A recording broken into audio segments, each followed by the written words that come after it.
Okay, so what we have displayed here is the manipulative practice number 4, is using base 10 blocks to show how you would solve 123 plus 258.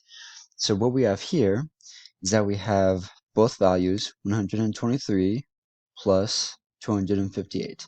So we can see both values laid out in the original base 10 block problem. So then what I decided to do was that I decided to regroup them by commonality.